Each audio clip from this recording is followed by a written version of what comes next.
New York is the city that never sleeps, and neither does Sal Licata. From Flushing in the Bronx to the Meadowlands in MSG, Sal sounds off on the biggest sports news of the day. Welcome to WFAN Daily with Sal Licata.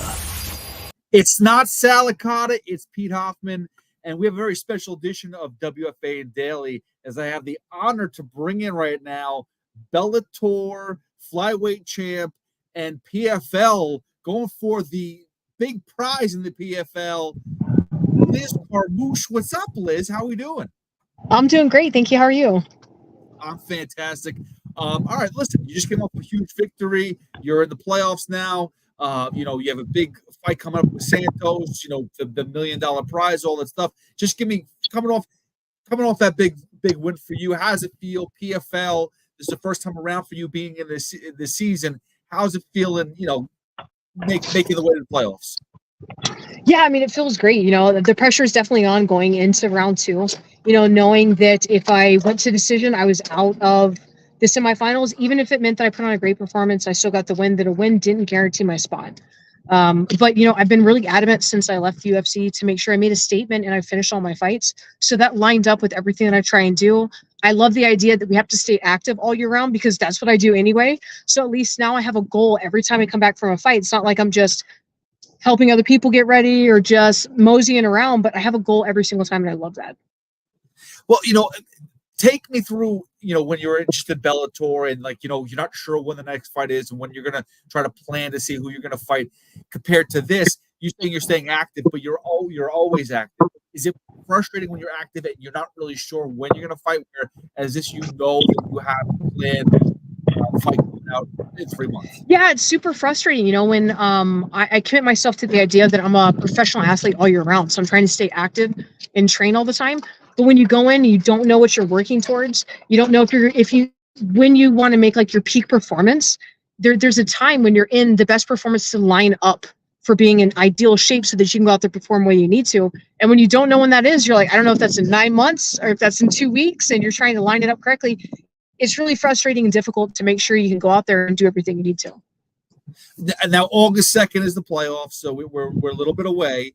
Do you give yourself any downtime? I mean, you just fought last week. Do you have any downtime at all, or are you just right back at it? I would say downtime in the sense that I skipped a practice to have dinner with my wife and son, and that's about it. And then I went and did cardio afterwards. So I wouldn't say a real stop. I'm not taking the weekend off or anything. I flew back on Friday. I went to the gym Friday night and worked out. And then I went and did the next day I did a jiu-jitsu seminar. I did a mid session and I did 2 cardio sessions. So the wheels never stopped turning. That's it? That's all you did? Yeah. All right. So Liz, you have the Bellator champion, you have the Bellator belt. What's the plan of action with that now? Is this the PFL and Bellator merge? But this is this a separate thing? Is this the $1 million prize, and then you're going to defend the Bellator belt later on? Explain to me how that's all going to work out. I wish I could explain it. I'm not sure. I know that I haven't seen any mention of the flyweights being able to compete, and I know that for PFL, which I totally understand, I support the idea of us participating in a fight while the season is going on, isn't going to happen, right? One, I don't want to take the risk that I get injured fighting for Bellator to defend my belt, and then I'm no longer eligible to be able to even fight for PFL and have that $1 million opportunity. So I know for me, it's really important that I finish the season, concentrate on the success of the season, and then discuss with Bellator what that looks like. If I'm going to be defending both belts, or how something like that would work. But I know as long as the seasons are going on and I'm healthy, I'm able to participate. My concentration is working towards $1 million every time. Let's go. Now, Liz Carmouche, if you don't know Liz Carmouche, she fought in the first ever women's fight in UFC versus Ronda Rousey. I mean, that was an epic moment, a legendary moment for the UFC, for MMA, women's sports, all that stuff. So I feel like you're someone who I can ask this question to because you've basically seen the rise of women's sports. Caitlin Clark is an athlete. She's coming to the WNBA. She came from college, and the respect. I'm not sure if respect's the word, but the allowing her to come into the league, the acceptance factor, it hasn't been very great as far as the league itself, the players, the teammates, and whatnot. The fans love it, but seeing the rise of women's sport, the rise of women in MMA. Can you explain to me how it was for you, kind of breaking through and being a face of women's MMA for so long and watching that rise? Yeah, it was definitely difficult, especially when you think about I started in 2010, and as far as women's being able to climb to the top and make a living being a professional athlete, to make more than a few $100,000, it wasn't there. So really, most of the women in MMA at that time, we were just enthusiasts and we were hobbyists, because really you couldn't do this full time. There wasn't the possibility. There wasn't enough opportunities to fight. Even if you were like myself, to let every organization I participated for, hey, I'm ready all year round. You want to call me a 9-day notice, 2-week notice, whatever, I'm your girl, call me. It still wouldn't matter. It's still really difficult at that time. And that's certainly been a change. And I feel like the more acceptance that we get and the more we understand how exciting women athletes are and what they have to offer, the more that you start to see the acceptance and the demand for having women perform. I mean, we watched in the beginning where women weren't mainlining fights. They weren't the main event. Very rarely were they a co-main event, to the point where now how often do they headline and they're the main event that people are tuning in for. And if they're not the main event, they're what people tune in for, knowing it's going to be exciting and they're giving everything they have. You've seen the rise, like I said, and it is awesome, amazing to see. And you fought like the faces of, besides you being the face, one of the faces of women's MMA, you fought the other faces, like obviously Ronda Rousey. You go through Valentina Shevchenko, you go through all the list of Jessica Andrade, all these champions, all these women that you fought. Is when you were facing these women when they were coming up, was it as friendly? Was it as, now it seems like everyone's all buddy because it's more comfortable, but was it as open armed when you first started out and going through these fights? I would say yes and no. I certainly think that there was some level of animosity and unrest that happened. But I've always tried to be as cordial as possible with all my opponents and treat them the way I want to be treated. I mean, you do see the cases where, just like with the men and with the women, where there's blatant animosity and there's a lot of trash talking going into it and backstabbing and things of that nature. But I think for the most part, as women, we were trying to exemplify what we wanted to see in the sport. And we wanted to go out there and give the best face possible, because there wasn't a lot of opportunities for women. We want to make sure that we showed them what it meant to be a female athlete. And so I feel like for the most part, you didn't really see that with women like you do with men or in other sports.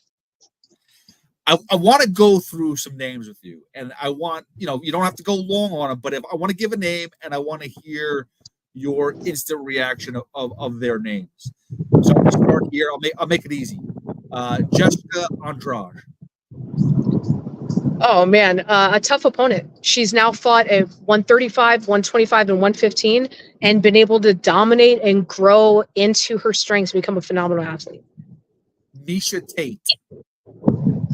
Miesha is a legend. She's a name that everybody knows at some point and has been a champion multiple times, and is a face that I think everyone acknowledges and knows who she is. Valentina Shevchenko. She's the bullet for a reason. She is by far a killer of a legend that I think everybody knows. Deanna Bennett. Come on, that one.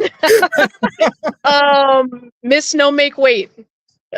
Miss Take the Advantage by missing weight. I mean, her claim to fame in this career is saying some sexually vulgar things and missing weight, and that's, I don't think, what you want to be known for in the sport. How about Liz Carmouche? The champion chaser. It's funny, I trained with Justin Flores yesterday, and he has a board where he has the athletes that he trains with come in and autograph it maybe the first or the second session that you train with them. And so this was years ago, and I put champion chaser and just realized that is who I am.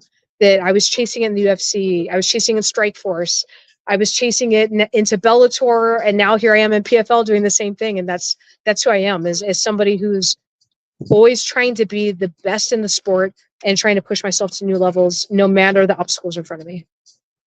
Final one, Ronda Rousey.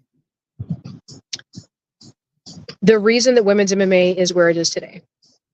That's simple. Anybody can say she's a one-trick pony. They can say she's known for the trash talking. They can say any negativity, but the reality being is if she didn't put the sacrifices and go out there and didn't have the willingness to put on the makeup, do her hair, talk with all the media, doing the radio networks and the television networks, women's MMA wouldn't have been where it was in the UFC, and it wouldn't be where it is today. You know, you've seen her go through the ups and downs of like the WWE and stuff like that. Do you think she still holds all that pressure and all that stress from being the first or the best ever at that time, and even today kind of has to walk that walk still? Yeah, absolutely. I definitely think that that's something that she still holds on to. I think that if nothing else, because of her being the first champion and the female champion in the UFC, if nothing else, that pressure has been put on her for the rest of her life.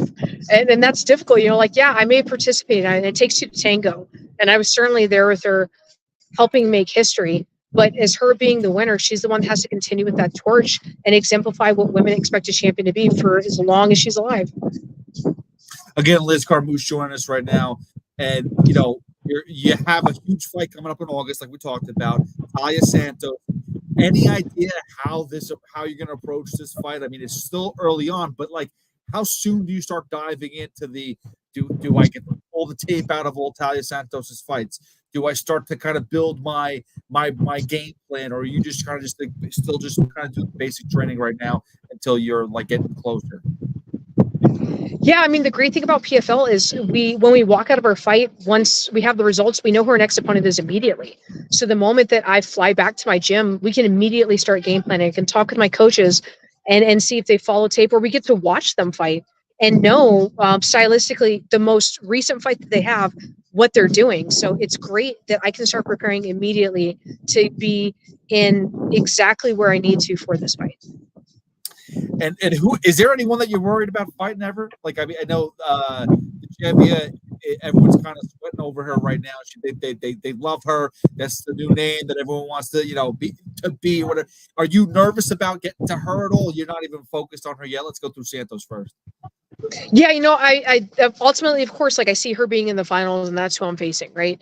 But I feel like Santos is a much more dangerous and a much more troubling opponent than Dakota. So I have to get past her first. I feel like I faced the most difficult women that are in the tournament. You know, I had Velasquez, then I had Kana Wantanabe, and now I have Santos. And I feel like Dakota's course is a much easier course. So I have to get past this hurdle before I can start to face what is ultimately the easiest of the four fights that I would have had. Now, Liz, you know, it's funny because you say that you go through this stuff past, and listen, I'm not age is nothing but a number. When you get in the cage, everything is different. But you know, in MMA, it's not easy. You know, we've seen very few fighters like yourself be able to reach this age and be successful like this.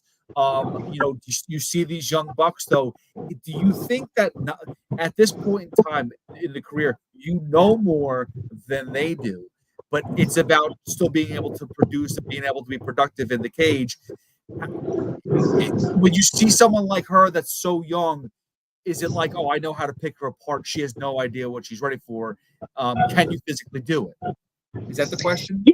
Yeah. So, you know, there's definitely having all the experience that I have and being in the gym every single day as I'm constantly studying. Like I've erased childhood memories to replace with martial arts technique, right? That's trumped as being more important. So I feel like I have an encyclopedia of information, but it's a matter of applying it and being able to implement it all the time. And of course, like you said, you have a young, healthy fighter that's coming in. And even if they're inexperienced and they don't have all that information, it doesn't take much to MMA to make a mistake that costs you. So as much as I have that, I don't want to stress that I have the answer that's going to finish her until I face her and actually know what everything feels like. And all I've got to do is just know that I have that information, tap into it, and apply as much as I can. Liz, a couple more questions before we let you go. Obviously, you know, MMA is just rising. It's still continuing to grow. You know, Conor McGregor is still one of the bigger names in MMA. And yet, you know, he hasn't fought in a while, and he was supposed to fight next week, and his fight got canceled. Is there anyone? Are you still locked in on the game itself? Are you just kind of focusing on your fights? Explain to me, Liz Carmouche, and her, if she's a fan of MMA. Yeah, I'm absolutely a fan of MMA. Absolutely. I mean, to the core, that's how I got into it, was being a fan and being so impressed with the skills. And I try and watch the other fights as a fan and truly just study them to see what people are doing correctly, what they're doing incorrectly. Just go out there and just enjoy the fact that there's such great talent, and I just have an opportunity to watch it. But at the end of the day, I still think about what I need to do and try and make sure that I'm revising my technique and being the best version of myself. So as much as I'm a fan, if it's 11 o'clock at night and there's fights going on, I'm not going to go out of my way to watch it. I'm going to make sure that I get the rest that I need so I can wake up and do that 10 a.m. practice and be ready to go and hit the ground with those young 20-year-olds that still went out there and drank and had a good time. How much the military background has helped you be disciplined, be able to perform at such a high level? I think it's a huge part. I think understanding how to overcome adversity, understanding how to perform with given absolutely nothing. I mean, especially as a Marine, you're the least funded branch of all of them. So like, hey, we need you to complete this task, and here's a roll of duct tape. Good luck, complete the mission. And you have to find a way, right? And that's something that I've been able to do too. Like I've driven cross country to go to different training camps and pulled over on the side of the road with water bottles and worked out, just to get my workout in. Improvise, or I'm using my wife because it's COVID, and hey, I need you to hold on to pads for me, and we're going to use a blanket as a mat, and we're going to drill stuff. So I always find a way, right? And that's because of my experience in the Marine Corps, but also understanding the discipline to work and to find that way all the time. It's really easy to make excuses and be like, oh, well, I don't have this, so I'm just not going to do it. But understanding the experiences I had in the Marine Corps, keeping myself honest and keeping myself disciplined all the time, so I am committed to doing what I'm doing. Final question for you, Liz. If there is one person that you fought that you want a rematch against, or there's one person that you've always wanted to fight and never had the opportunity, who is that person? I think right now the name that's been popping in everybody's mouth is Alexa Grasso. I think I like that opportunity. I had the opportunity to train with her years ago and see her in the gym, and I feel like she's grown so much that seems super exciting as an opportunity, but also because I like her as a person. And for me, unless I'm trying to dethrone somebody, because I think they're a horrible human being and I don't like what they stand for, I like the chance to fight somebody who I can hug at the end and truly mean the hug, and am grateful to have shared the experience. I think the Alexa Grasso, with her talent and as well as who I like her as a person, that's a fight I would love to have. Now, but that's so confusing to me because, Liz, I mean, I feel like most people that get into the cage, you close the door, and they have to put on this this different mask of like, I'm a killer now. I have to go out there and destroy my opponent. You're going out there like, I just want to be. I want to be able to hug them at the end. Isn't that like an oxymoron for our sport? No. Yeah, absolutely. I mean, like you saw my fight with Kana. I was still trying to knock her out, but I was so quick at the end to hug her because I had so much honor and respect for who she is as a person, as an athlete.